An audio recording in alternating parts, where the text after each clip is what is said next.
Le livre du ciel, tome 7, 20 octobre 1906. Jésus se plaint des profanations cachées de ses prêtres à l'endroit de ses temples de pierre et de son propre corps. Étant hors de mon corps, je me trouvais à l'intérieur d'un temple où de nombreuses personnes assistaient à une cérémonie sacrée. Il me sembla qu'avec l'assentiment des autorités, il était permis aux gens d'entrer et de profaner la place sainte.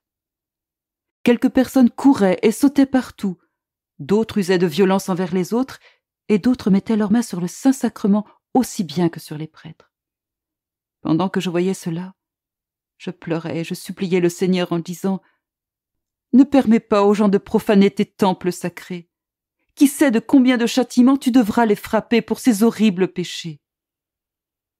Jésus me répondit « Ces énormes offenses sont attribuables au péché des prêtres. Le péché entraîne d'autres péchés et en est la punition. En premier lieu, les prêtres ont profané d'une manière cachée mon saint temple en disant des messes sacrilèges et en accompagnant d'actes impurs l'administration des sacrements. Ces profanations étaient commises sous l'aspect de la sainteté. Non seulement ils profanaient mes temples de pierre, mais aussi mon propre corps.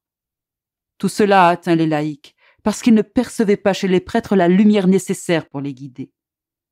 Ils ont trouvé chez eux seulement la noirceur. Les laïcs sont devenus si noirs qu'ils ont perdu la lumière de la foi. Vu le manque de cette lumière, on ne peut être surpris de ces graves excès. Prie pour les prêtres, afin qu'ils soient lumière parmi le peuple et que, nés de nouveau à la lumière, les laïcs puissent retrouver la vie et être capables de voir leurs erreurs. En voyant leurs prêtres remplis de lumière, ils seront peu disposés à commettre ces excès graves qui appellent de grands châtiments.